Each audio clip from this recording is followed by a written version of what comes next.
16th floor. We are going to get started on the program, so we do ask that you grab a drink, grab some snacks, and settle down. We have some good content coming up.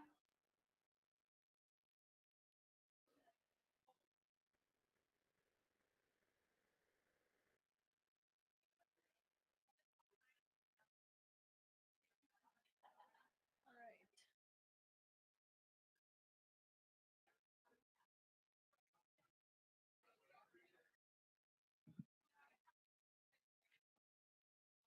Yep.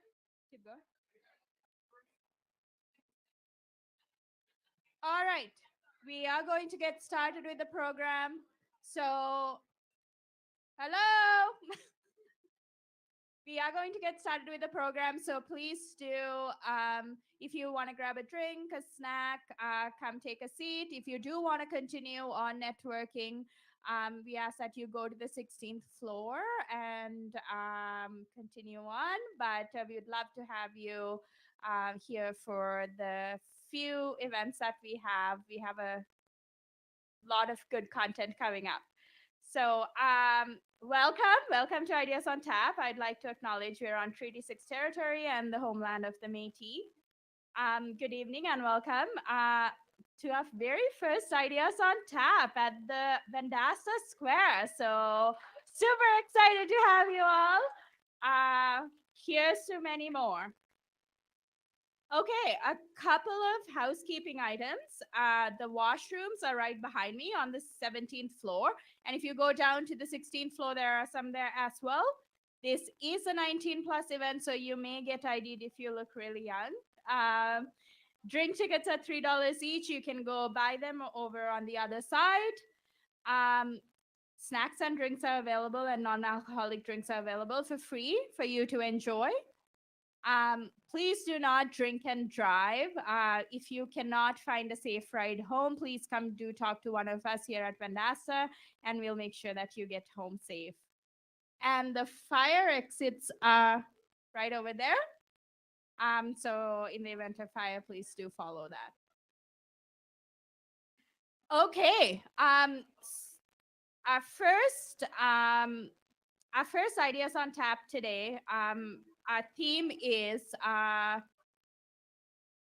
sorry, I think there's still sorry. Our first Ideas on Tap. Our theme here today is Roots to STEM. Women in Prairie Tech on growing successful careers. So super exciting topic. Excited to host today from Vendasta Square. Vendasta is a very inclusive company, so I do want to share some impressive stats in female representation in our workforce. So out of our company, we are almost 40%, 39 to 40% female, or identifies as female at Vendasta.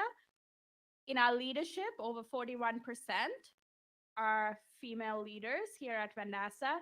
And in our senior leadership or the executive team here at Vendasta, 24% of us are females as well. So pretty impressive stats. And I'm super excited to be a part of this company.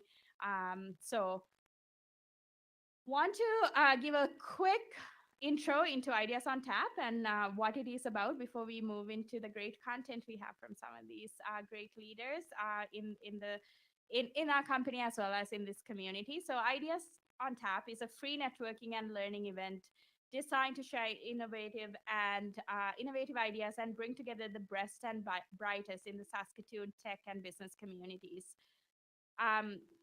Ideas on Tap, just a little history on it, how it started. It's been running since the day Vendasta started at Innovation Place. So every Friday at 3 p.m., people would gather around, have a beer, and Vendastians or outside outside speakers would give an informal presentation. Presentations range from what someone worked throughout the week, a holiday they went on, or to share their ideas on life hacks that would be beneficial in our working lives. So as Vendasta continued to grow as a company, we saw the value that Ideas on Tap brought to the community through these events. So we are able to bring people together, not just Vendastian, but also members of our local community. So it has turned into a big event. I'm gonna go back to the slide. That's how it started in our little kitchen. Actually, before that, it was at the innovation place, as I mentioned. Then we had a little group in the skypad, we used to call that. And then after that, we moved to the bigger space, and here it turned into an event, a networking event. And here we are today. First Ideas on Tap at Vendasta Square, and there'll be many more. All right. So we do have our People Ops team here in the building as well. They have a little booth set up. So if you want to, if you're curious about the career opportunities we do have open here at Vendasta, there's lots. Please do talk to our People Ops team. They're in the audience. Jean, Amel, Kim, and Julia all here. There's a booth there. There's always going to be one of them, and there'll be a few of them networking with you today as well. So today's Ideas on Tap is hosted in partnership with Young Women in Business. So I'm going to have Bailey come here and introduce our partnership as well as the charity that we are supporting today.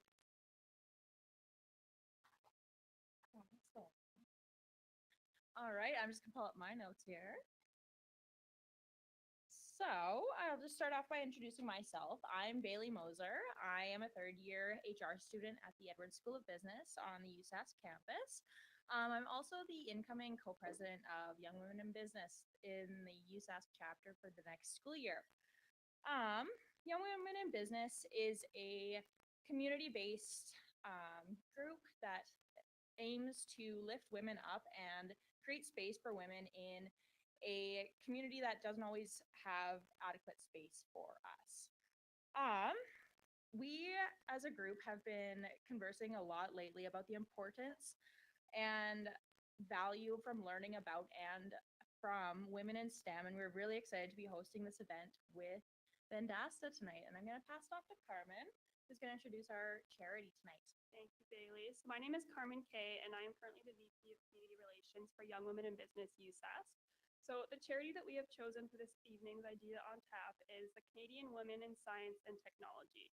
The Society for Canadian Women in Science and Technology is a nonprofit organization across Canada. They promote participation and advancement through education, networking, mentorship, collaborative partnerships, and technology. The Society for Canadian Women in Canadian Women in Science and Technology started in Vancouver by 6 female scientists who wanted to start a conference surrounding women in STEM. And now it is a very supportive network all across Canada, and they have a variety of programs, projects, conferences, and their focus is on creating career opportunities and employment equity for women through a widespread community outreach program. So if you'd like to learn more about this organization, I encourage you to check out their website or their social media platforms at scwist.canada on Instagram and Twitter. So if you want to support this organization, buy some 50/50 tickets, buy some drinks, and all the proceeds will be going towards them this evening.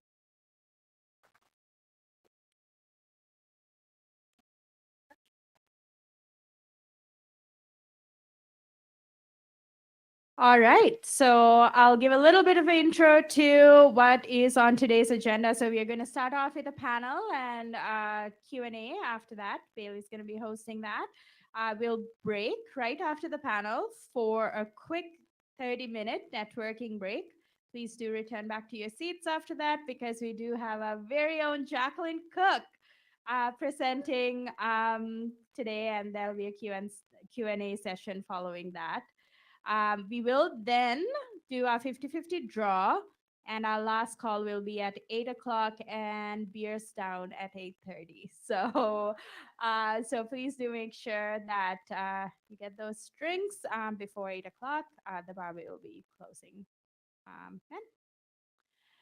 All right, so our panel is packed with talent. I'm just going to do a quick introduction, but Bailey's going to go through them as well. We have, so if we can have Dr. Jordan Broadbent, research scientist at Environment Canada and Climate Change. She's going to be joining us today. Dr. Mira Abdul Rasul, assistant professor at Chemical and Biological Engineering Department and Division of Biomedical Engineering at the University of Saskatchewan.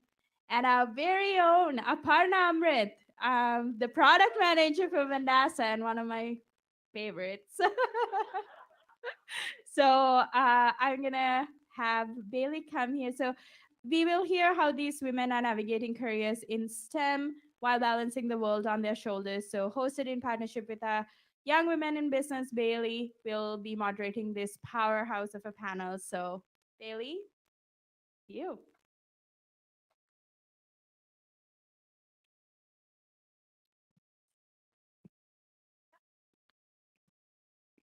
Yeah. Okay, cool. Can everyone hear me good on this? Perfect. Cool. So, as that introduction entailed, we have Dr. Amira, Aparna, and Jordan here to answer some questions for us tonight. So, Amira, I'm just going to pass it to you here. Would you like to introduce yourself? And for everyone who doesn't know, this is our microphone for our guests. They're going to pass it around.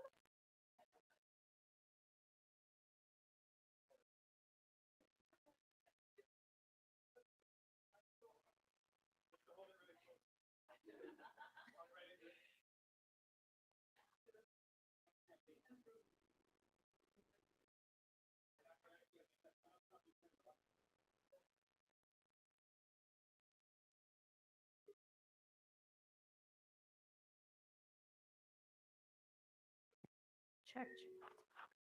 There we go. Thank you.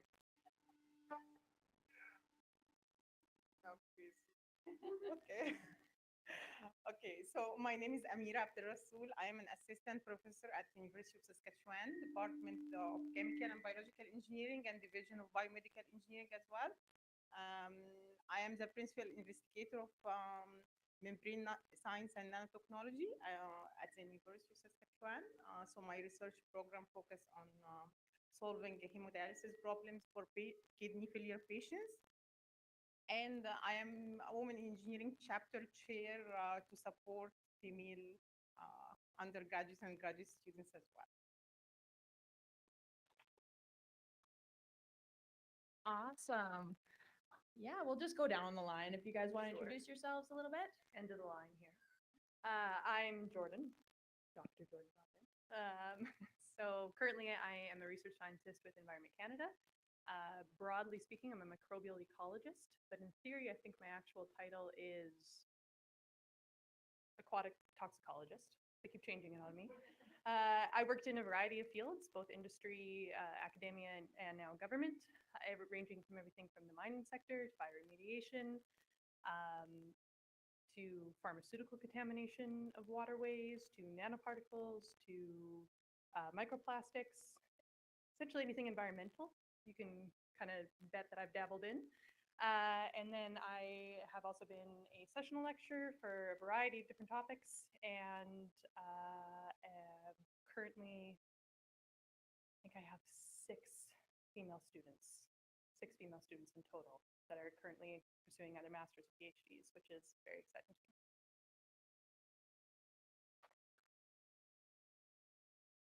Oh, and then you counted. All right. Hello, everyone. My name is Aparna Amrit. I'm a product manager at Vendasta. And before I go ahead and introduce myself, I would just like to thank Vendasta leadership for giving me this opportunity and for the co-founders to have this great place to work here in Prairie. So I am born and raised Indian. Until 2 years ago, we called Saskatoon our home. And I'm married with two daughters, 7 and 9 years old. I graduated as a mechanical engineer, and I did my post-graduation as a business administration. I have over 15 years of experience in various industries and in varied roles. As a costing estimation engineer and as business analyst, product owner, technical writer, and now as a product manager. So that's pretty much me. Perfect. So I'll just get you guys to keep that box and pass it around where you see fit. All right. So first things first, some of you may be wondering, what is STEM? The STEM field includes science, technology, engineering, and mathematics, and STEM is often thought of as a daunting field and can be extremely challenging area of study. However, the industry is quickly growing and can be extremely rewarding in the fast-paced and innovative society that we live in. Could you all tell us a little bit about what your day-to-day roles look like and what steps you had to take leading up to this career that you're in now? And what drove you to pursue this career? Whoever wants to go first. All right, I have the mic, so I take that. So I want to say, like, what I do day in, day out is I challenge my limits and I go out of my comfort zone. So even being here talks about that, and take up a lot of unknowns provided with calculative risk. But how I came into this STEM as a career or as a mechanical engineer is more to do with my family and the culture I grew up in. But what I would say for like to come up with day to day and what pursue me is if you have determination you can do it. So just a small example, like I did my grade 11 and 12 outside India. That's another topic to talk why. But why I want to make this a point is the curriculum I studied was totally different to what I was expected to learn in my engineering. And being in India, it is all rank based, so I had to prep a lot for my exams and crack the competition. And I was very hesitant until my father, who motivated me and says, what more would happen is like you won't get it, but at least give it a try. So I would say, like, if you're determined, you can do it, you will do it, and there is no shortcut. It would take hard work, but there isn't anything which is impossible.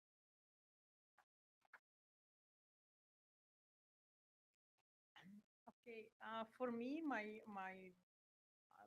role is combination of being researcher, teacher, educator, mentor, leader. So many things day to day. So as a researcher, I love doing research. So I think it was the key for my position right now. So my interest in research and solving problems is the key for being assistant professor because I like finding solution, helping patients. So it was my goal from the beginning. So I switched my research interest to biomedical to be able to help patients. So it's the interest to help patients and solve problems.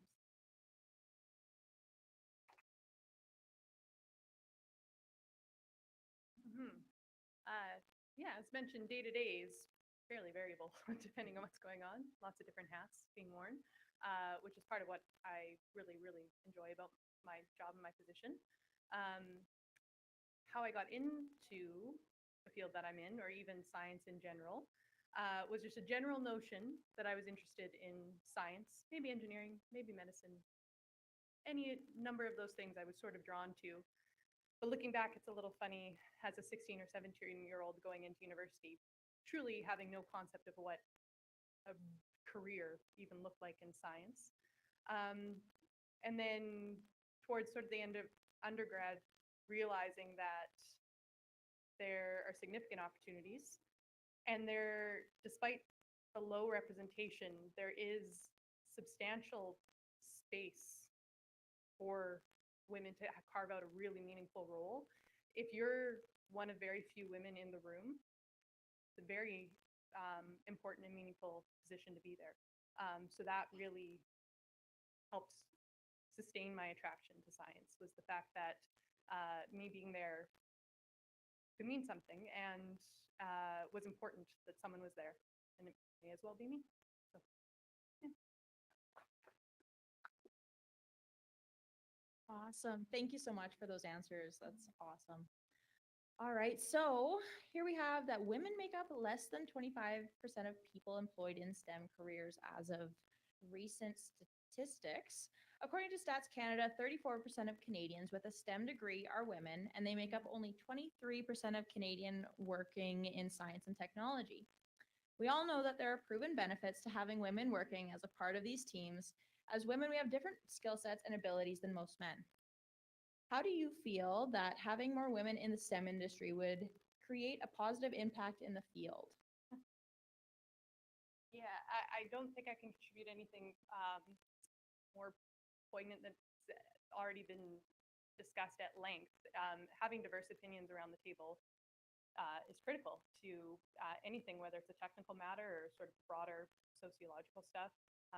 The biggest concept that comes to mind is like the recent space shuttle. I'm sure everyone's heard of the story where male scientists on the shuttle launched asked the female astronaut going exactly how many tampons they should be sending. And they were, will 100 be okay? And there's there's the classic example of where it could have just been like, ask a woman. Had there just been a woman scientist there, we would not have had that really kind of blight on the face of NASA scientists. So I now forget the question. This is my first time. This is my first time speaking in 2 years in front of public, so I apologize. The representation of women, why it's important? Yeah. Yeah. Well, science impacts society at every single level.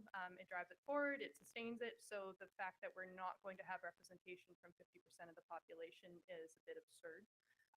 So there should be women at the table. I'm not sure any other way to state it. And then, yeah, the stats that you just provided, is it 34 with the degree and then 20 odd some? Yeah. So I think that speaks largely not only to recruitment issue into STEM courses, but speaks more specifically to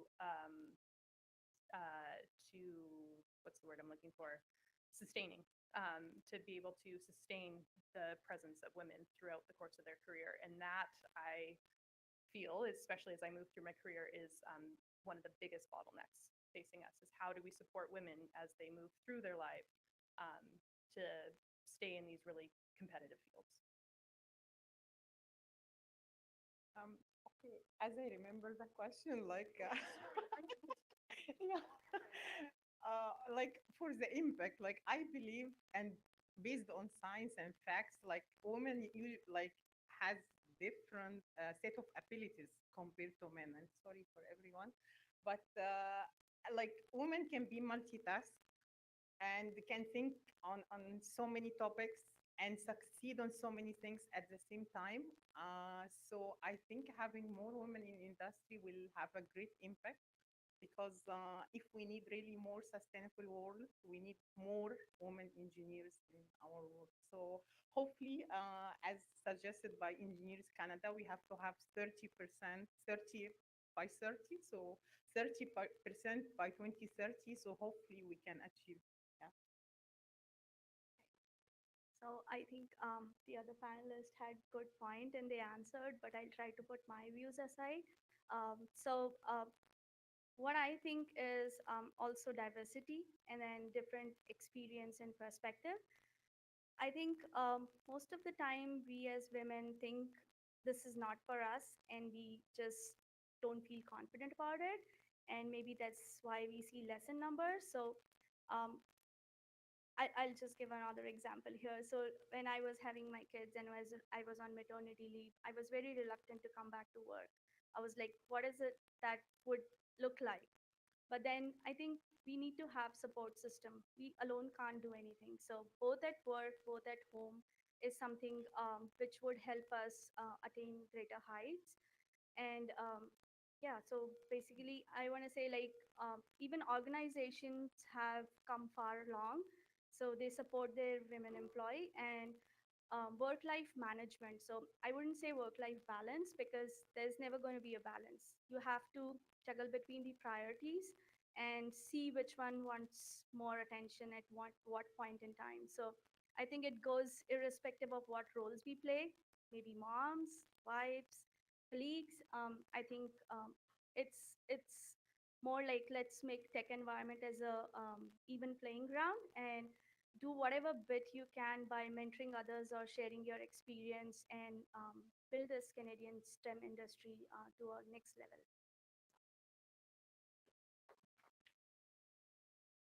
Awesome. Thank you so much again. So it's been found that a major reason for why women choose not to enter a career in STEM is due to feeling unconfident about their abilities in comparison to their male counterparts and others within the intense industry. Is this something you guys have experienced throughout your career? And if so, how did you deal with this and overcome it?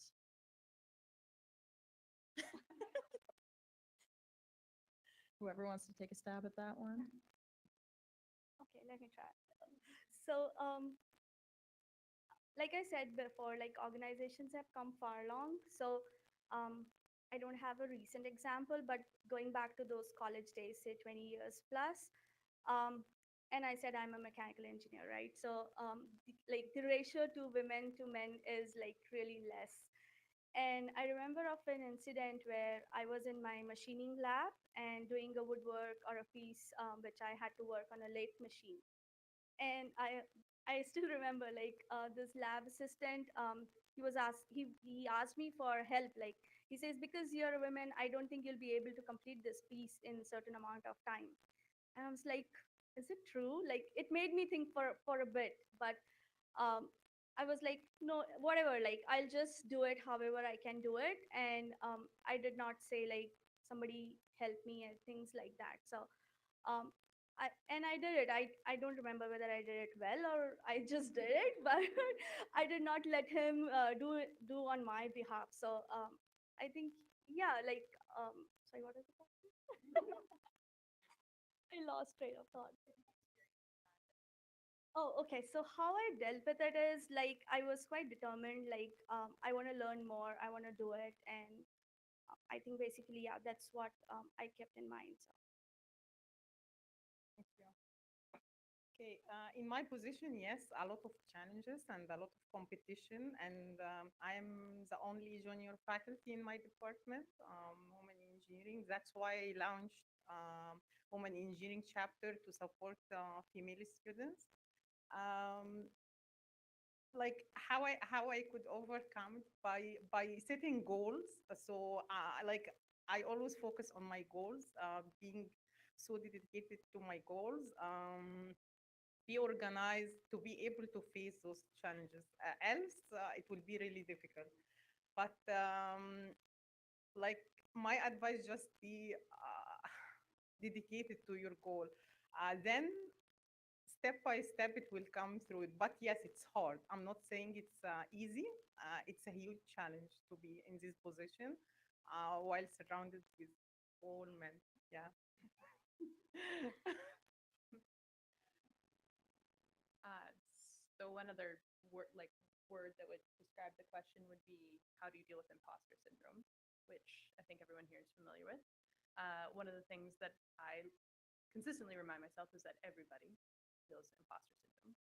But one of the things that I'm currently finding, so I too actually have two small children as well, and I'm like hours back in from my mat leave. So it's a month, I'm rounding down. But so a month back in from my mat leave, and I knew going into coming back to work that I was already feeling it. My imposter syndrome was sort of ebbs and flows through the years, but it was through the roof. Coming back to projects where I was behind a year on material, um, or just coming in really, really fresh in a room full of people who had been already at the table for a really long time. So I knew that, and I've found, even just in the few short weeks that I've been back, that one thing that has really been helping with my imposter syndrome is to sort of lean into moments and volunteer for specific assignments or projects or collaborations where I truly don't know what the hell's going on. So it really, really helps me to come to the table to whatever it might be doing. I have a general foundation of whatever it might be. I know I can contribute in some way, but by and large, I can say, I can try to help you, but I actually have no idea what the hell I'm doing. I've never done this specifically, but let's try. And I know that I, A, can try really hard. B, I can probably figure it out because the world is solvable to a large degree, or at least my world is. Yeah, so that's just really helpful. That I'm finding is just admitting that if I'm coming into a new situation or a new project, it's really freeing just to say, I'm going to try this. I don't know exactly what that's going to look like. These are the things I'd like to try, whatever it might be. But yeah, so I've found in the past little bit that's really been settling, and it really disarms people as well. People are very willing to work with you if you kind of admit a willingness to try something, but you sort of state your like current boundaries of what you're capable of. People go, oh, yeah, no, that's great. Yeah, let's give it a try. Let's see what happens. I really appreciate that. So I've actually had a great month back at work, kind of just for that. I've just sort of leaned into moments where I don't know what's happening, and it seems to be just fine. I'll report back later on, maybe. and see if where I've dug myself into, but there's an answer. Oh yeah, sure. So while you were talking, I got some thoughts around. So I think there is, like you said, another important thing is to reach out for help and build rapport with your other gender counterparts. So if you ask help and if you talk to them, I think that has helped us. That has helped me as well. So just wanted to add that. Back to you. You're stuck with it. All right. So this next question has to do with the next generation of STEM professionals. So there's a large emphasis on the importance of leadership and supporting young girls who are interested in pursuing a career in STEM. Having inspiration, support, and someone to look up to can make an incredible impact on someone who's just beginning their education and career path. What kind of bodies of support did you guys have when starting your career, and how do you feel they impacted your career and the choices you made up leading to and throughout your career? Yeah, I'll let others. Actually, mentorship. So I was lucky to be supported with female senior professors supported me a lot, but from different department and different colleges. So they supported me with so many discussions and advices on how to deal with so many situations, how to face so many challenges from different colleagues, from different students, for training students as well. So those advices helped me a lot. So I was proactive before the situation happened. And I really advise everyone to find the like a good mentor, and try to have like interactions frequently, because it will help a lot until you achieve goal by goal. So it was really the real support for me. Yeah. Oh, All right. So I echo what Amira said. Like mentoring has helped a lot and support system, which I was talking earlier. So this year, like this year, when the year started, I was like, okay, now what am I wanting to do this year? And that made me think, okay, how can I reach and know more or learn more? So pushing myself to learn more and know people. I think mentoring has really helped. So you can talk to your mentor, and it would be like unbiased conversation, and then you get help, and that has helped a lot. Another piece of advice which I can think of, which I would like to give it to young girls, is like I have two daughters, and we often ask them, or anybody was asked, like, what do you want to become when you grow up? And I have one of my daughters say she wants to become a baker. And then coming from an engineering background, and my husband is an engineer as well, we was like, why you don't want to become an engineer? And it's like, she said, what does an engineer do? So that was pretty like innocent question, because when I was wanting to do engineering, I had the same question in my mind, what does an engineer do? And then we tried to explain her, but what I would say is, like, try to look out for avenues, maybe those educational STEM activities. There's a lot going around in the city, also which promotes science fairs and things like that. That would be a good opportunity to just explore whether that interests you. And so my like coming back to my story, so what my daughter did was, there's this series called Baking Impossible on Netflix. She started following that, and I happened to follow that. And it says like a baker and an engineer on the team. And it's like, oh, mom, this is so cool. I was like, yes, it is. And that is what I was telling you. So, yeah, that's all I have to say. Yeah, I'm not sure how much more I can add. I would say that mentorship doesn't necessarily have to be gendered. I think it's important to recognize your support and your cheerleaders that you have when you have them. So my biggest mentors going through grad school were all male. Um, there was a real dearth of female representation in the department at that time. But that wasn't necessarily a huge hindrance. They really supported and they believed and they were there, and I met frequently with them and I made use of them to sort of get where I needed to go. I would say though, for as far as representation goes, again, at the time that I was going through grad school and thinking about what my future would look like, at the time, there was one woman in the entire department. She did have a young family, and her life looked miserable. It did not look easy. 10 years, like, and this is 10 on some years ago. And that was really, really disheartening and a little daunting to look to, if that was the only example I had going forward. So I think it just speaks to why, again, sort of representation matters. The ability to see what is possible is really important. So if I could go back and tell myself, my younger self, something, I would say maybe just look beyond your department. I don't know why you're really, just leave the building. Maybe go over to the next building. Maybe there's more women there. I'm not sure. But to actively seek out those types of communities that are really prevalent now, but weren't necessarily then, but women in science, all those other types of support networks that are out there. And just to reiterate, just make use of your networks. Recognize the support when you have it and make use of it. That's the efficient way to do it. Awesome. Thank you so much. So one of our last couple questions here has to do with change in the industry. Moving forward, what changes do you anticipate seeing in the industry, specifically in relation to more women entering and growing their careers in STEM? Again, this is an interesting one. There's a lot of work that's been done in the past years related to recruitment we know that you have to start really young. You have to start when girls are very young, to be able to expose them, to encourage them, to make them feel like it's possible, and to define what is possible. Like this is what it looks like to be a scientist or an engineer. So there's been lots of work done in the past few years, and I think hopefully that bears fruit in the coming years. We'll see the effects of that.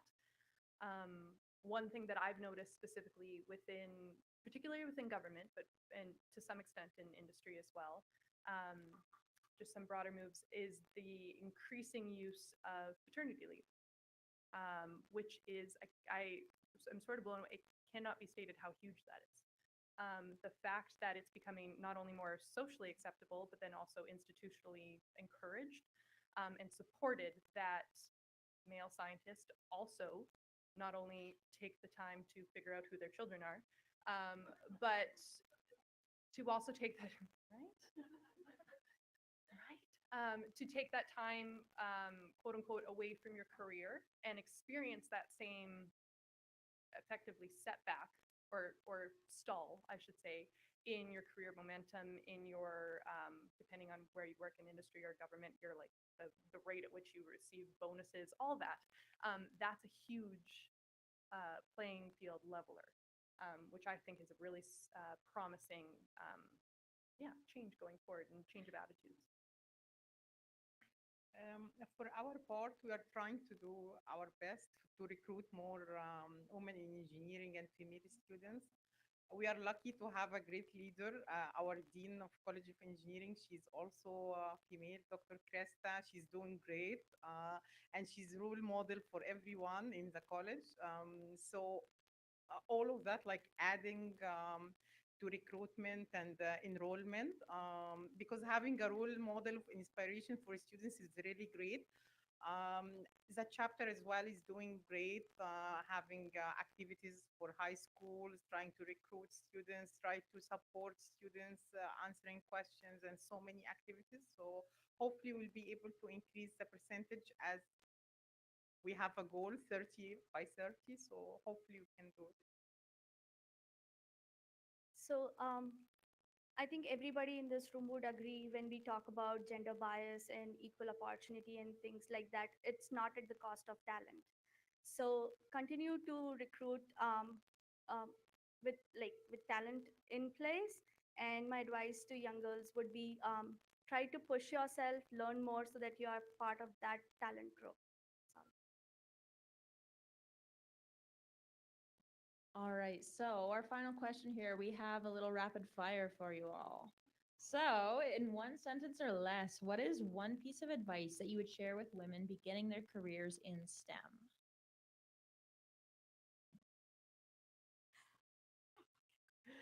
Okay, my advice is to be dedicated to your goal, and never let anybody or anyone distract you from this goal, no matter what. I think this is the key. If you have a goal, you will achieve it no matter what. So this is my goal. Going to be a run-on sentence.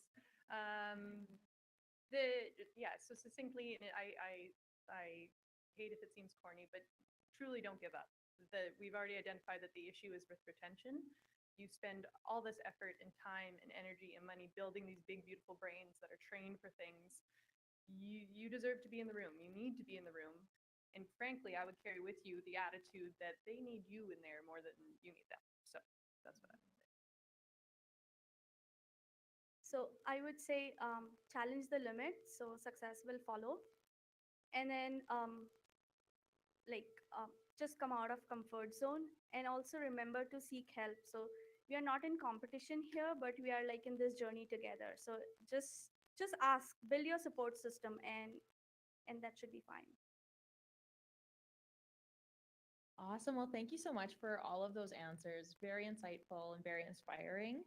I now like to turn the tables to the audience here. We're going to do a little question session. So if anyone has a question and they don't feel that they can speak loud enough for everyone to hear, we can have our catch box thrown at you and you can speak into the mic or you can just project. So if anyone has any questions for our lovely panelists, now's the time. I have some filler ones because I expected the crowd to be quiet. All right, so we spoke on it a little bit before, but imposter syndrome. You spoke on that earlier, but have you guys experienced a specific experience of it? If there's one experience that you tie to that term, what would that be? If you have one.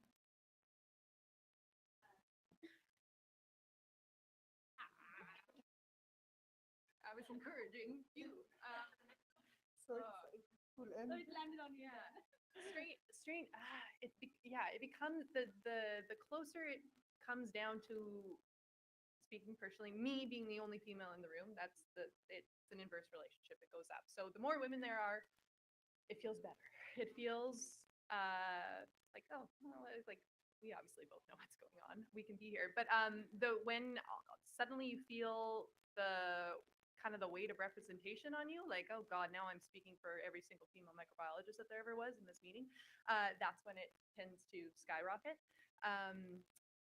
And again, I've talked about some ways that I'm trying to combat that.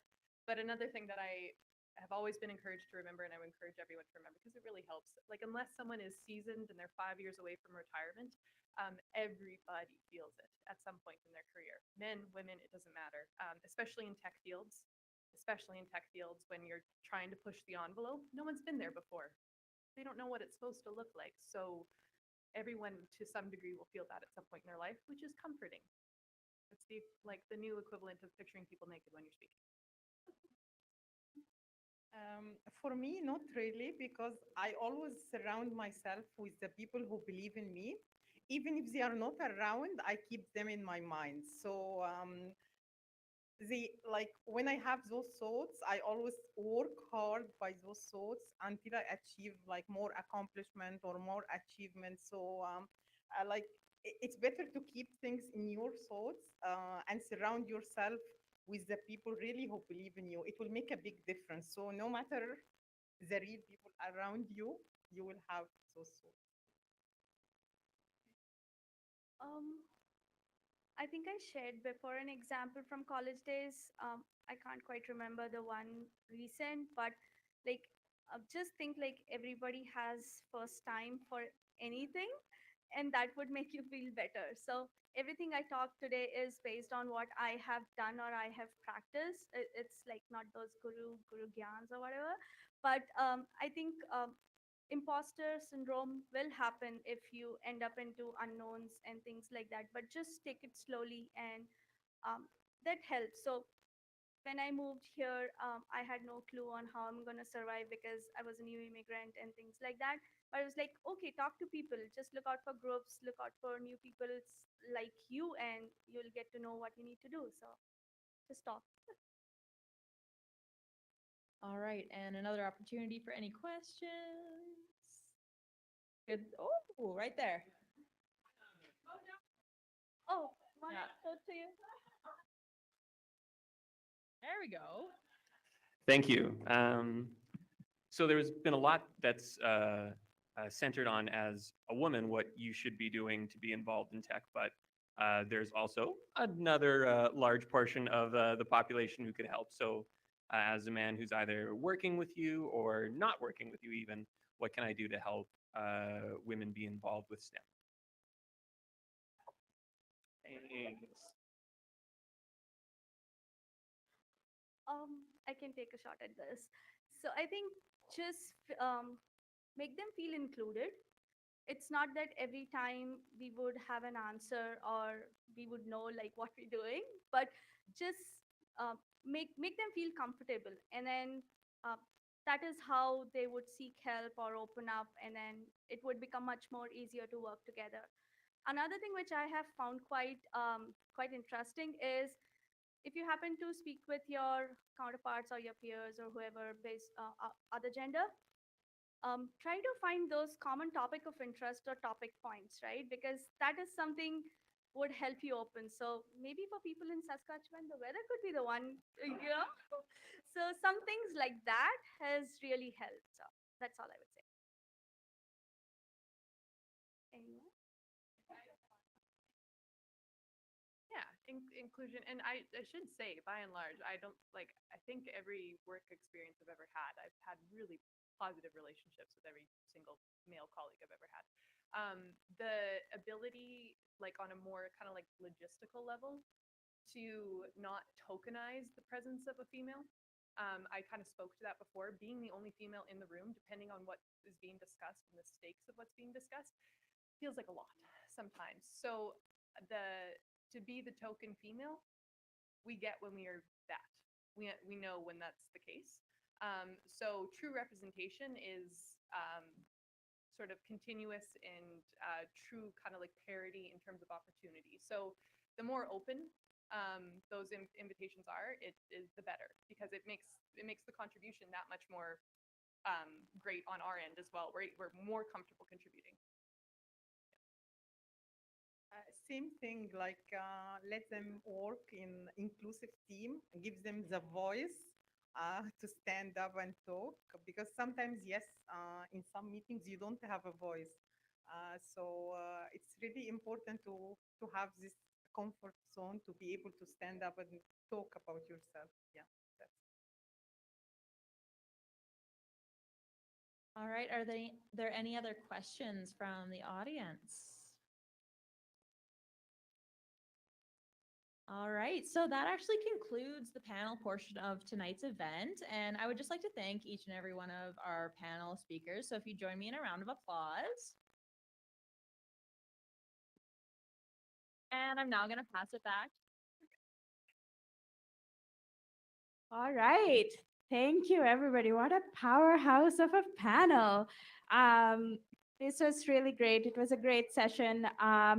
Just wanted to quickly share something that happened earlier on today, because you talked a lot about representation, inclusivity, and making space. I was right before this event, I was sitting with a crowd in our CEO Brendan King's office, and I was telling him and sharing with his guests that how for a Prairie start company that started just about a decade ago with primarily some female male founders. Today in our executive team, as I mentioned, we are not only 25% female, but we represent 8 countries and 4 continents in that small group of 20 people, and it is. I thought that was a great thing. And his response to me was like, "Yeah, that's great, but like, you all deserve to be there." And I'm like, just the fact that he didn't think that those needed. I know things like this usually takes quotas and efforts to get there. I'm not saying it was effortless, but just to know how important it is that it becomes the norm in today's society, that's super great. I hope in 20 years from now, we are not even discussing the importance of inclusivity and diversity in workforces. So thank you, everyone in the panel. Let's take a quick 30-minute break, not even 30, 25.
say that you love me. Hey, baby, you didn't go for that. It's a natural fact that I wanna come back. Show me where it's at, baby. I'm so tired of being alone. I'm so tired of being alone. Won't you help me, girl, soon as you can? I guess you know that I love you so, even though you don't want me no more. Hey, hey, hey, hey.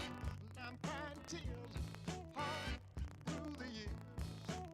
I tell you like it is, honey, love me if you will.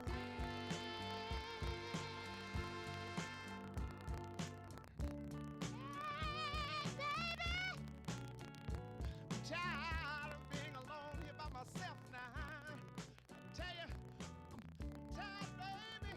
I'm tired of being all wrapped up late at night. In my dreams, nobody but you, baby. Sometime I wonder if you love me like you say you do. You see, baby, I've been thinking about it, yeah. And I've been wanting to get next to you, baby. You see, sometimes I fool moms, I say, oh, oh, baby. Needing you has proven to me to be my greatest dream. Yeah. I'm so tired, baby. Yeah. You don't know what I'm talking about. Sometimes late at night I get to wonder about you, baby. Oh, baby.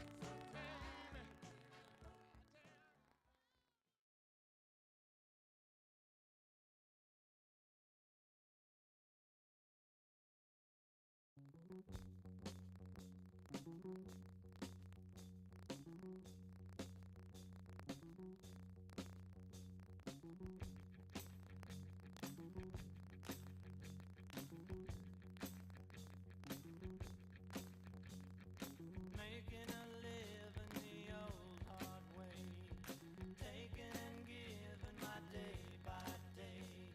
I dig snow and rain and the bright sunshine. Dragging the line, my dog Sam needs purple flowers. Ain't got much, but what we got towers. But we dig snow and rain and the bright sunshine. Dragging the line, dragging the line, dragging the line, dragging the line. I feel fine. I'm talking about peace of mind. I'm gonna take my time. I'm getting the good time. Dragging the line, dragging the line, dragging the line, dragging the line. Loving the free and feeling spirit of hugging a tree when you get near it. Digging the snow and the rain and the bright sunshine. Dragging the line, dragging the line, dragging the line, dragging the line. I feel fine. I'm talking about peace of mind. I'm gonna take my time. I'm getting the good time. Dragging the line, dragging the line, dragging the line, dragging the line,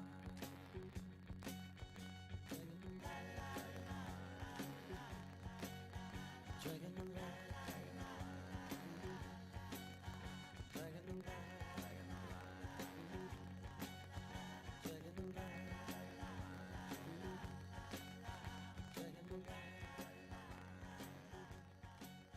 dragging the line.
soldiers and Nixon's coming.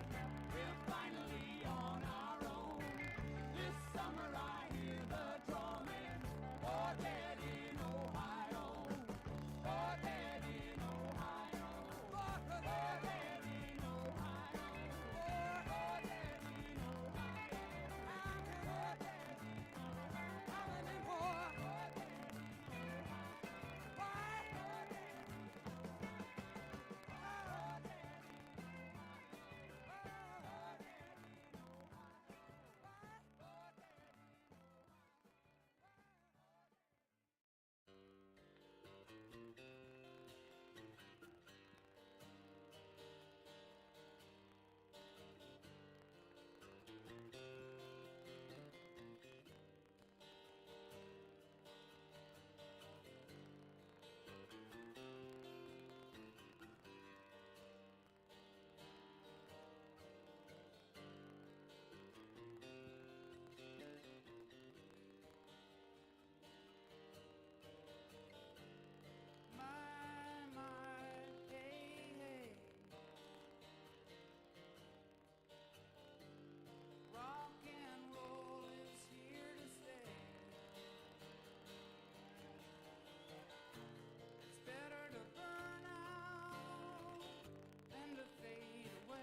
All right, we are gonna get started.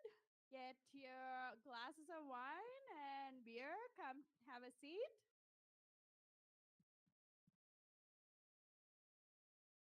Just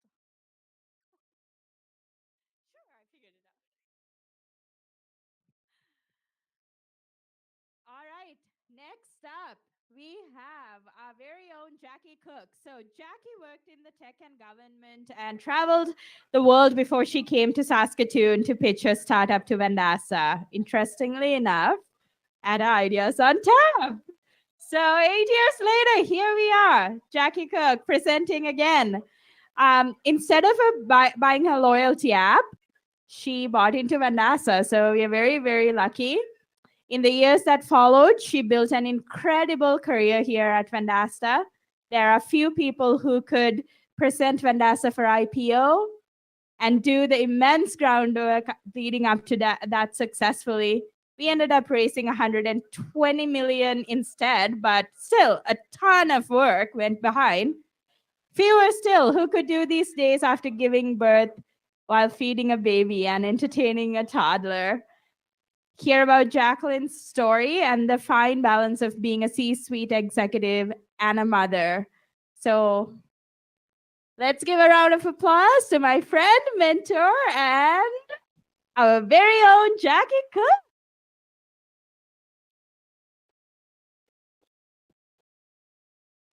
All right, to all of our friends over there networking, I'm going to go ahead and ask you to come join the party over here. If you can hear my voice, clap once. If you can hear my voice, clap twice. All right, party's starting. And for those of you who didn't see this presentation, I apologize. This is a bit of a repeat, but there wasn't a lot of dry eyes in the room, I'm told, last time around. So quick sound check. Can you hear me? Would it be easier if I step back? Is it a little bit better? Forward. All right. One more shot. I'll try not to Charlie Brown this. All right. Here we go. Brendan King, I can hear you laughing. Come to join party. All right, let's get started. First of all, thank you to the panelists. Well done, remarkable job. Some incredible journeys here, and I'm excited to be a part of what we're going to talk about today. So I originally gave this presentation as part of International Women's Day, and we had a really beautiful event up. I still get chills. It was very intimate up here with a bunch of Vendastians, and we just kind of talked about it. It's going to kick off a series of a whole bunch of different discussions around diversity, equity, and inclusion, and hear some great journeys of people who have come from faraway lands or adversity in different careers to Vendasta. But today you get to hear my story, so we'll kick off there. I'm Jackie. For those of you who I haven't had the chance of meeting yet, I'm the Chief Operating Officer at a company called Vendasta. Vendasta is, for those of you who don't know what the heck we do and why we're here, Vendasta is a software company based here in Saskatoon. Our mission really quickly, because I ask people on this, oh, I heard of Vendasta. I talked to a guy at a dealership today. I heard of Vendasta. Oh, cool. Do you know what I do? Nope. No, I have no idea what you do. Well, Vendasta, our mission is to be the leading platform for companies who provide digital solutions to small and medium-sized businesses. We are here, the Vendastians you see here today are all here to democratize technology to allow small businesses to compete with the big guys. Probably no one more than that guy, Josh Baker, over there as well, by the way. You got to talk to him. The world runs on small businesses. Worldwide, SMBs make up more than 90% of the businesses and account for more than 50% of all employment jobs. We know that when we help a business, we're not only helping build that business, but think of a business owner that you help right here in Saskatoon. When we build these businesses, we build the communities in which we all live, and a strong local economy is needed now more than ever. In the 8 years I've been with this company, we've grown from about 50 nerds back then, we're still a bunch of geeks, but to now over 675 people around the world. Crazy. We're an international company with Vendastians located in the US, India, Brazil, Spain, the UK, and the Netherlands. We even funny enough, have this weird ability to attract crazy people from like Wales to move their entire family in the coldest day of the year to Saskatoon, Saskatchewan. We've recently made 2 acquisitions, and our goal, a Saskatoon company acquiring a Toronto company or an LA company, and it's to build a lasting tech company, a technology rocket ship right here in the heart of Silicon Prairie. That's the reason why Vendastians wake up and come to work every day. We believe in local, and we believe our contribution makes this world a better place. But that's not actually the reason I'm going to talk today. You can hear a lot about that. Ask any Vendastian here about what we do. If you'd like to learn about all the really cool things, we've actually got some wonderful people over from our People Ops department that'll talk to you. DM me on LinkedIn. Today, this is really about women in STEM and diversity overall in STEM. We want to commemorate the cultural, political, socioeconomic achievements of women, and we heard from some great panelists on what they're doing every day to create less of a stigma around women in STEM. When I first got asked to put the original presentation together, it was from Edwards School of Business, and truth be told, I struggled for a while on what to talk about. What kind of inspirational message could I bring students and alumni? Ask me to speak about organizational design, metrics, leading, lagging, business strategy, operational excellence. I could bore you for days. Funnels, any day, but something as important and intimate as this, it doesn't really roll off the tongue. So despite having been thinking about this for 2 months, I did what I do with every major task that's hard for me to do. I left it to the last responsible minute. In fact, it was the night before I gave the presentation, after the kids were in bed, when I was already running on little sleep after working on a financial model all day. So not the best brain. But when I pulled some of my friends, good friends like Nakia, on, okay, what do I talk about? This is really intimidating. The resounding message was, hey, just tell your story. So that's what I'm going to do today. I'm going to tell you the story I told back then. I'm going to tell you my story. I'll touch on some of the reasons or some of the lessons I've learned along the way, and I'm going to leave you with some thoughts on sort of diversity and inclusion overall. But there's a bit of a twist. So I'll show you my to-do list, I won't, but I've had this item on the top of the list from the moment I went on mat leave, and that was about 1 year and 5 weeks ago now, to be exact. And it was to write down the story of when my son was born. Someone, Nakia, inspired me because hers is beautiful. But like any mom, we are really good at multitasking. So at 9 p.m., I thought I would take the opportunity to get it done at the same time. So I'm going to tell you my story by telling him our story. Just indulge me for a sec, okay? It was a good idea at the time, and I was a little sleep deprived, but here goes. Dear Weston, where to begin? Well, let me tell you a bit about myself. I'm Jackie. I'm your mom. I grew up in Saskatoon. I attended the University of Saskatchewan. I played Husky soccer for 1 year, rode the bench hard for 1 year, and attended Edwards School of Business. I was a part-time student and a full-time wanderer. I dropped out a few times, once to travel the world, once to be a backpacking hippie, and a couple times to start some startups. The dean at the time actually had to sit me down and remind me that I only had 10 years to finish my degree before my classes started to become expired and invalid. But anyways, university was an incredible experience. I was fortunate enough to represent Canada at the G20 summits in Toronto, as well as the APEC summit in Japan. I got to present at a TEDx talk, and I was also fortunate enough to meet your dad. We are both tech geeks, and we participated in a technology accelerator out in Toronto before moving back home, before I came to an Ideas on Tap to pitch Vendasta, my startup. The hunter was hunted, and I joined the company. Anyways, we're very passionate about solving problems with technology, and we found great purpose in our work. But a few years ago, we found an even greater purpose, and that was when your brother entered the scene. He came fast and furious into the world about 3.5 years ago. He turned our whole world upside down. Jackie, the tech exec, began to discover Jackie, the mom. We heard that from Jordan and others this morning. We had a lot in common. We were both driven, we were both passionate, Jackie, the tech exec, was passionate about doing something that's never been done right here in the prairies. And Jackie, the mom, was passionate about, well, showing your sweet brother this incredible world he just entered. One of the toughest lessons I had to learn was that I could be both of those Jackies, just not at the same time. If I was working at home, I wasn't present as a mom. And if I was balancing the demands of life, I wasn't bringing my full self to work. I had to face the reality that despite being told we can have it all and be anything we want, the reality is I couldn't be both a full-time employee and a full-time mom and a full-time wife and a full-time friend and a full-time sister, daughter. So I learned first and foremost how to give myself grace. And I had to learn how to be in control of where I spent my time.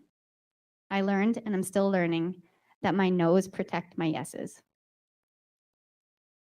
Sorry, there's a few more. So at the time your brother was born, Vendasta had really just started its rocket ship ride, or the next wave of it. In order to make room for Jackie the mom, I had to change my approach to leadership. Whereas I was used to rolling up my sleeves and out hustling everyone else, I needed to learn different skills. How to attract and retain incredible talent, which our whole people ops department is helping and driving. How to give them context and the resources to do their jobs effectively.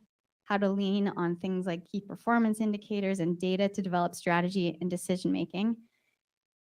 And in some areas, I had to let go and learn how to give them control and truly get out of their way. I'm sorry.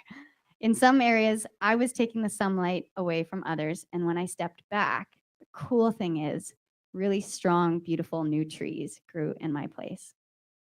Fast forward 2 years, your brother grew from a brand new babe to a busy little boy.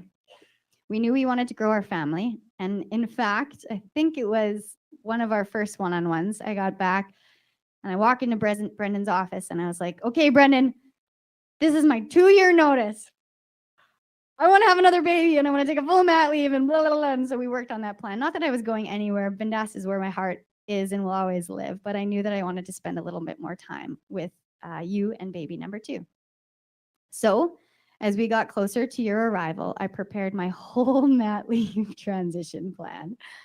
2 people would step into my place and take on an interim position while I was, quote unquote, I think it was what I said at our board meeting, I'm going to be lights out for the year at home with my 2 babes. I presented my plan to our board of directors and they were like, yeah, this is awesome. We marched closer toward your due date.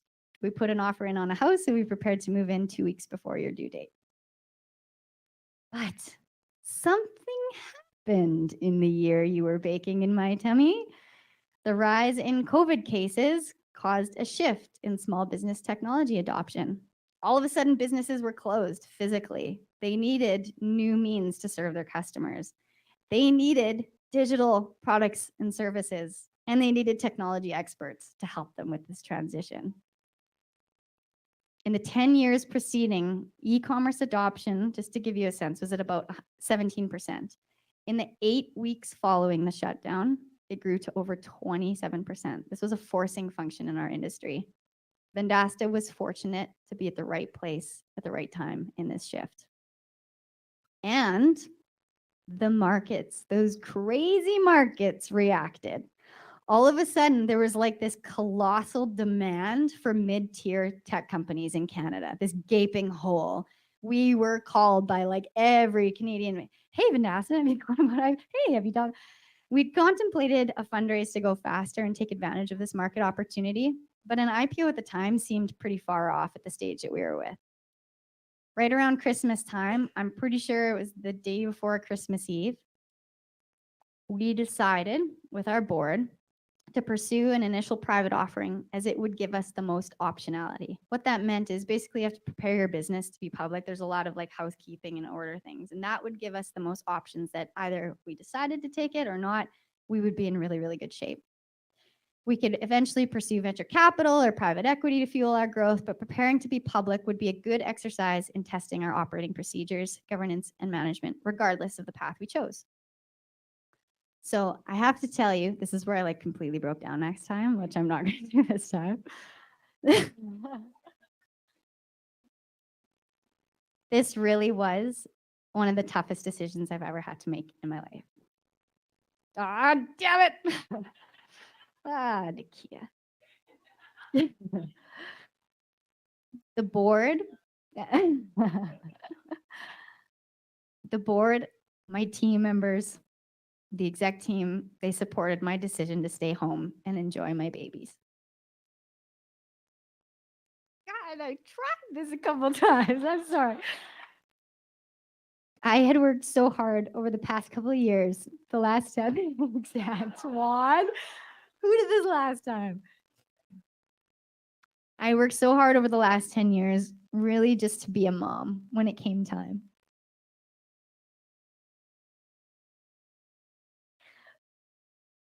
I'm sorry. Jeebers! While my team would miss me, they assured me they would carry on and could carry on without me.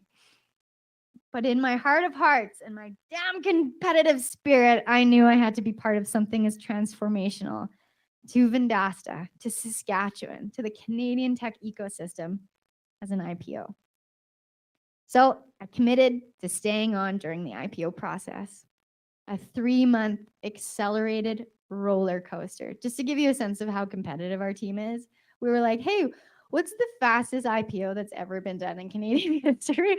Great, let's beat it by a day. And that was the timeline. And we didn't miss a single deadline. Like, it was incredible. It was crazy though. And naturally, of course, the heat of all of it, the roadshow, would take place right around your due date. I still remember the day like it was yesterday. We had just wrapped up a board meeting, and I had a big presentation to make to the board. And it was almost as if you knew I needed a day for you to stay in there, and like it was done, because I kid you not, a couple hours after the board meeting, contractions started. I laid down with my oldest son, and at 11 p.m. we were headed to the hospital. You were born the very next morning at 7:23 a.m. The most amazing birth experience. You came into this world so peacefully, the first marker of your sweet, sweet demeanor. Right from the get-go, you've been such a ray of sunshine in our lives. We settled into life as a family of 4. Just to add fuel to the fire, we had just moved into a house 2 weeks prior, so that was nuts. But Jeff, my husband, was also going through a transaction with his company at the time. So we were both working around the clock, working late nights to get the work done so that we could be present with you and your brother during your waking hours. But luckily, investment bankers are crazy and they don't work bankers' hours. So a lot of our calls took place late at night after you guys were in bed. February 22nd, 2021, 10 days after you were born, we were gearing up to start our first presentation of our virtual IPO roadshow. Thanks to COVID, I was able to participate right from home instead of flying around North America to meet with retail and institutional fund managers. I've obviously never done this before, but talking to people, the investment bankers who have, it's like you're in Toronto in the morning, Montreal in the afternoon, New York by next morning, London the next day, like it is. So like that wouldn't ever have been possible with a newborn, but COVID is a crazy time. And so I got to take part in it, which is really cool. We had spent the entire weekend practicing our pitch, refining the script, ensuring all content and figures mapped back to the draft prospectus. I'd also practiced pumping and trying to read your hunger cues in case I needed to go off camera and fill your little pea-sized tummy. 8 hours of back-to-back meetings, except for a lunch break to fuel up, adjust the script, and pump. And if we were lucky, if there were no questions or discussion that ran over, we had 10 minutes in between every pitch to get a glass of water, change a diaper, etc. And were there ever breaks? Never. There were always questions that ran over. The discussion always went on and on.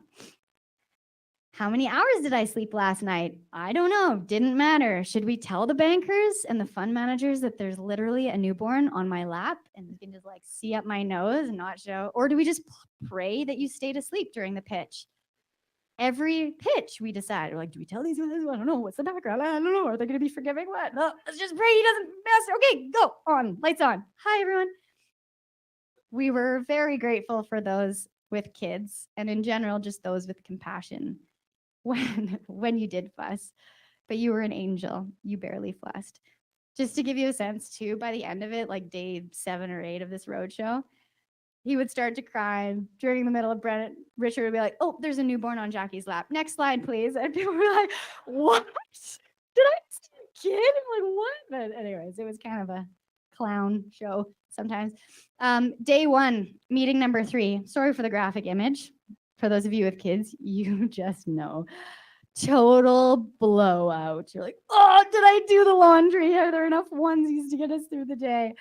5 minutes to sprint, change your diaper, back in time for showtime. Luckily, Brian Larson, for those of you who know the majestic unicorn, Brian Larson was my stunt double on standby. He had my script within view all times. He memorized my delivery. Our coach, our stage mom, pinching our little cheeks virtually before we went on stage. This was the first blowout, but not the last. Thankfully, we found our groove after a couple days. What started out as a $100 million fundraise through public offering resulted in an oversubscribed $120 million private investment led by 2 brilliant new investors. And it just kept going and get followed on by our existing investors once the momentum built. We had a call with some bankers this week, and I can't tell you from the bottom of my heart, this was so good for Vendasta and so good for our ecosystem that we stayed a private company and that we're building this here as well. So that's super exciting. And now we get to bring on brilliant new companies like Calendar Hero and Matchcraft as well into the Prairie fold, which is crazy. The past year has been a trip. Incredibly thankful for the experience, but most of all, I'm grateful for my little sun dog baby and the time on mat leave I got to spend with you post-close. I went lights out for a while, and I got to spend time with these goobers. So I want to leave you with some tips, Weston, for when you grow up. Okay, you're going to get older. There's going to be this thing. It's called imposter syndrome. We heard a little bit about it today, but it's basically where you totally doubt your abilities, and as a result, you feel like a total fraud. This is very real. It'll sneak up on you when you least expect it, like when you're about to give an ideas on tap presentation to a ton of people or something, or at any time. You can try convincing yourself that you deserve to be there. You can rely on a hype girl or a hype guy to just build your confidence back up. But in reality, I only have one piece of advice to get you through it. Hustle. Work hard, kid. If there's anything I learned in sports, it was that in general, there was a pretty close correlation between working hard and doing well. It's not rocket science or wizardry. When asked what my secret formula or whatever for success is, people usually don't like that answer. Hard work. I heard some great career advice from a fellow top 40 under 40 honoree recently, and I'd like to share it with you today. Don't shy away from hard work. Say yes to as many opportunities as possible, especially early in your career. Use those opportunities to ambitiously build your experience, hone your skills, and stretch yourself out of your comfort zone. Experience new things. Don't view it as overtime, but as additional years on your resume. Now, early in your career, because as soon as other things, whether it be kids or just other things you appreciate, you're not going to have that same type of outlook. My goal has always been to hustle hard when I was younger to afford the time now, knowing that you and your brother would completely turn our worlds upside down, just like you have. Okay, work-life balance. Aparna had a good answer to this. What is this thing?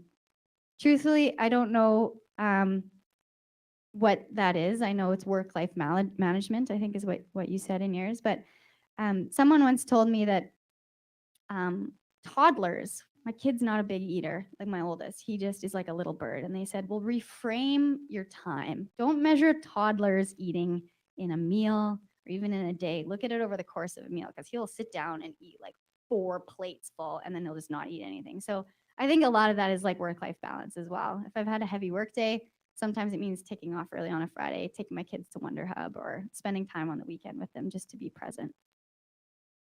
And to be honest, I cheated with this one a little bit, especially during those crazy days. Your grandparents were and have been total lifesavers since you were born. Well, I guess since I was born, if you really want to get technical. Your Lala, my mom, was like a clone during those early days, and your grandpa steals you away any chance he gets. We're so privileged to have family support, and we recognize not everyone is lucky enough to have this kind of support in their lives. So make sure you're compassionate to people who don't. Gender equality. Well, to be honest, Weston, we're still figuring this one out, but I'm hopeful that we are making strides. Even in the 8 years I've been with Vendasta, I look around the room and like, it's pretty incredible. We've got people like Shakia leading, how big is your division?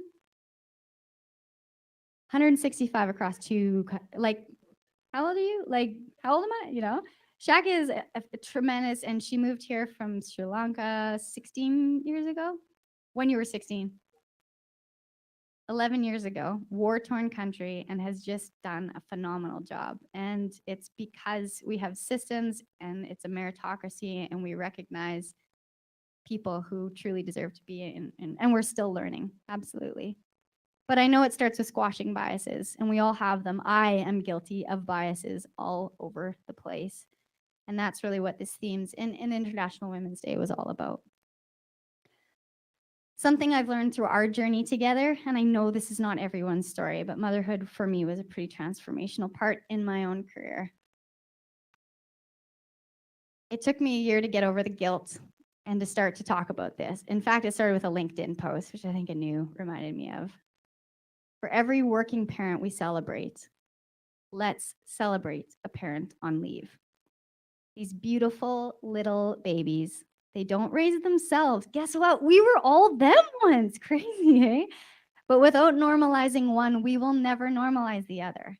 And this is not just about getting women back to work.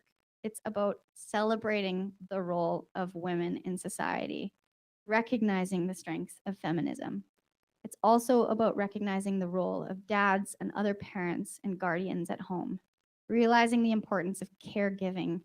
Giving care to dependents in our society is a sacred role, and it has critical importance. This discussion is much greater than my own journey. Obviously, I was just one piece of the talk today. You heard some from great panelists. And while you were forced to listen to my story today, I really challenge you to discover the stories of so many others who face much greater adversity than I've ever had to experience, including some of the amazing women we heard from tonight. Those carrying an unfair load. This image is like in my office. It's just crazy. I don't know if you can see that, but she has 2 kids, is riding a subway, and is delivering food on her back. Like, oh, crazy. Those carrying an unfair load, or those creating homes in foreign places. This is who these conversations are really for. This isn't about tech execs, but truly everyday women building our societies and our communities. So, my dear Westie, our bestie, I hope by the time you get your first job, we're not even talking about women in STEM. On days like today, we've found room for equality in the other 364 days as well. I hope we found a way to break the biases, whether deliberate or unconscious, biases around working women or stay-at-home partners, biases in the workplace, in our communities. I hope we found a way to come together and build the world we deserve. A world free of bias, stereotypes, and discrimination. A world that is diverse and recognizes all genders, is equitable and inclusive, and a world where difference is valued and celebrated. So with that, thank you.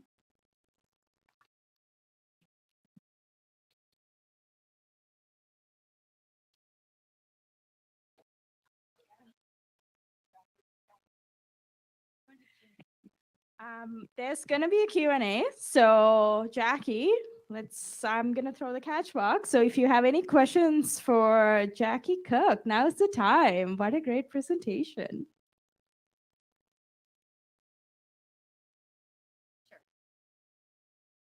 Or you can just shout and I'll repeat it if that's easier. Anyone? Throw it to you? Oh, no. Oh my Just kidding. You can. Any questions? So, what will you be teaching your boys as they grow up to create space for women and breaking that bias as they grow up? That's a really good, really great question. So actually, one of the great things that I've found recently is books. I've forgotten, I think, how important storytelling is to young kids. And I've seen my kids lash onto books lately. And actually, some of the books that Nakia and Shaka actually, ironically, have purchased. When I say something, they take it kind of with a grain of salt because it's just mom. But when they see it and they experience in books and other movies or storytelling, I can tell that it resonates with them in a different way. So I know Janessa's been sharing around. We have the Slack channel of different literature and just storytelling because I think it really starts at an early age and in creating experiences for boys rather than teaching, I guess. I'm hoping they can experience just on their own. But I would love to learn if you've got any tips maybe afterwards as well on how to do that. Thank you. Jordan.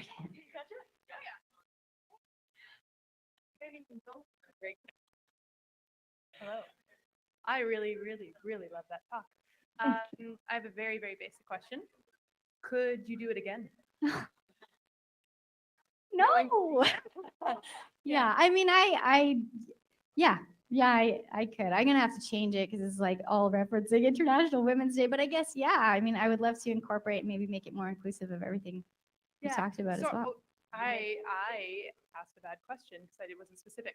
Could you do your exact experience that you just talked about? Could you do that again? No. Yeah. The talk, Yeah. sure. Yeah. That I mean, experience. this talk you rocked. Yeah. I mean, it's got to be some type of crazy universal forces at work to That's a yes. conceive an IP like that.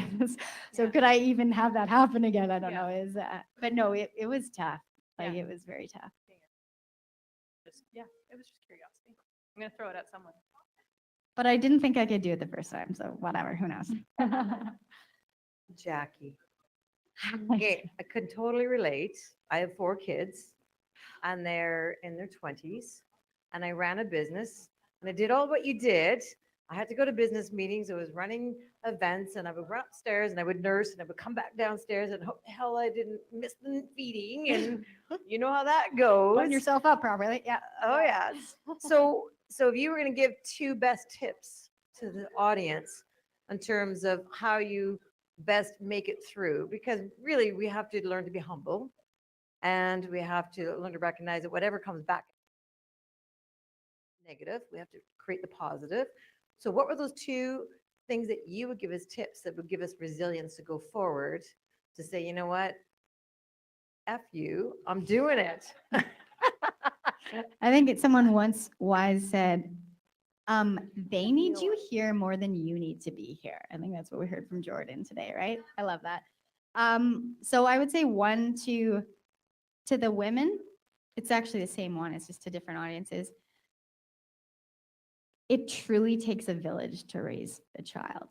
And I don't know why, but I remember when other kids had babies, I was like, I'll take them anytime. I'd love to, like, yeah, anytime. This is great. And I would like crave like baby. But when I had my own kids, I don't know why. I just created this like, oh, it's such a burden for me to give my, but I'm like, wait a second, why was I? And even like asking my parents for help or asking my girlfriends, like, hey, listen, I've got this meeting run. Do you mind if I just drop? Like, I just couldn't get myself there for whatever reason. And I think the whole mom guilt thing really is like a chemical thing or something. So I would say surround yourself with a community. And sometimes that might not afford you the family. I remember when my mom was growing up with us, she would talk about how her parents weren't really in the picture. And so they created what's called a babysitting co-op. And none of them had money at the time, but it was like a chit system that like if I gave my kids to you for a day, I would also give you like a big washer, like one of those metal washers, and a half day would be, and they would just tally up at the month and be like, hey, Barbara, you obviously haven't been taking much time for yourself because we've got all your, but it created an opportunity for them to create time for themselves as well a little bit. And so I would say lean on your community. and ease not the burden but the role of the village as well for the kids because it can benefit them. And the second thing I would say is actually for companies, it's interesting going through this as a mom and as a leader or a manager running the company as well, because when someone really brilliant on your team goes away on leave, they leave a vacuum in some regards, and you have to like people have to fill in. And I think we look at that as like, oh, there's a woman and she's gonna be or she is It's like, no, no, no, no, no, no, no. This has to be shared everywhere. Like dads need to take, partners need to take, people, we all need to kind of recognize the role of, I think that's a huge, in going through this personally, the role of childcare is a really big step in figuring out the diversity, equity, inclusion discussion. It is a huge one, you know, because to Jordan's point, if I see women in senior positions, I know I can do that too. And what is preventing women from, a lot of it is sometimes dropping out of the workforce as well. So, And here's the surprising news. What? The men want children too, and they want everything that we want, but and they they're want to not spend prepared. time So with their I'm so babies. happy that we're changing things, right? Yeah, absolutely. Absolutely. We are moving in the right direction. It's very exciting. I just have a question. Like, Yes. when I was prepping for the being a panelist, I was wondering, like, oh my God, like, how does Jackie even do with small kids being around? So, do you have some tips or some thoughts, even if that is momentarily? Do you feel that you are like, you know, sometimes you feel that we're neglecting our kids to for our career or for like, you know, prepping for something and things like that. So, do you have any tips for that? One of the things that both my husband and I, he's failing. I have like a scoreboard that we try, not that I'm competitive, right? That is like put your phone in the basket from 5 to 8 p.m. It's just, and it's funny because at first I bought him this Apple Watch. I was like, you're going to cheat. You're just going to read all your emails on your phone. It's like, actually, this helps me put my phone away during those hours because I know now what's important and what I need to respond to. And I'm not just like, oh, just gonna, Slack, email, just like, and then I'm gone. And it's okay, I'm just gonna turn on a show for 30 minutes. No, when I'm really practicing, and I'm not great at this, by the way, I'm struggling all the time, but being present, even in my thoughts, like I'll check Jeff from now and again. I'm like, you're in the clouds, you're in the clouds. He's like, I'm sorry, I'm just like, be here. We are here. We have 3 hours a night with our kids. That's it. We have 3 hours a night. Then they're going to be old, you know? So that's one of the things that even when I have, you know, events like this or times where I have to skip pickup or spend a Saturday or whatever, then it just gives me, and the other piece too is like, even talking to some folks here is a lot of the parents that raised us didn't have even what we have now. You know, they were back to work after 3 months or 6 weeks or whatever. So I'm hopeful for the next generation just because we have been able to find time and space for kids and parenting really in our society.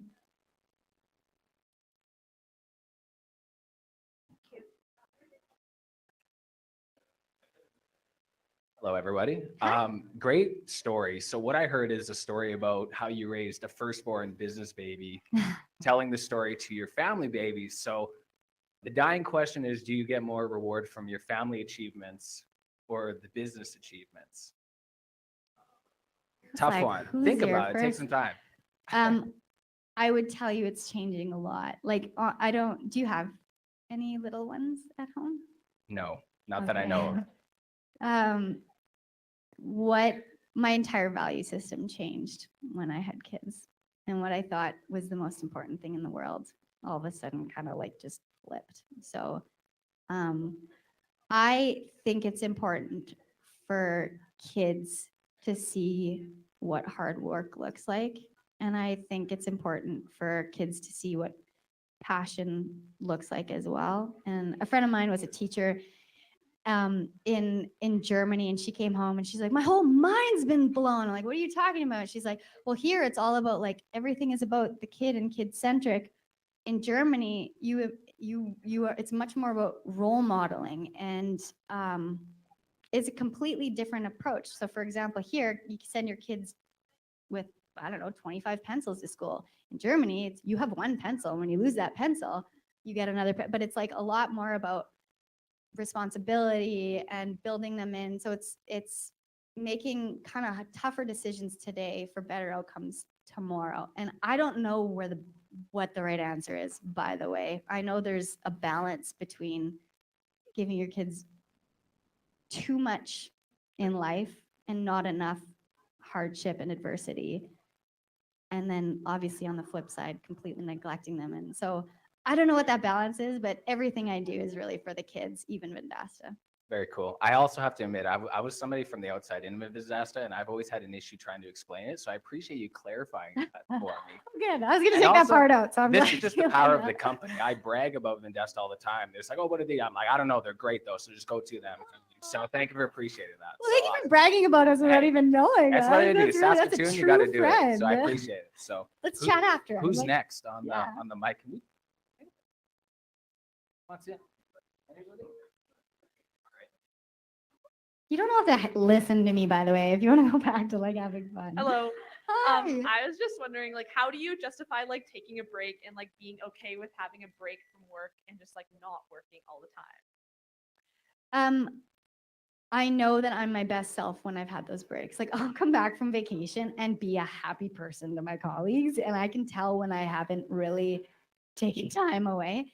But I think, I mean, at least the way that I look at what we're doing at Vendasta, it's a marathon, not a sprint. If we treat it like a sprint, the thing that keeps me super passionate about what we're doing is, yes, what our mission is, but it's really the people around me. And I know at some point, if I'm not bringing my best self and not bringing them and being cheery when I pass by Naresh's desk in the morning or whatever, I know at some point, I mean, we spend 8 hours a day together, sometimes more. You spend time here often more than your own family. And so you have to make space and be a balance.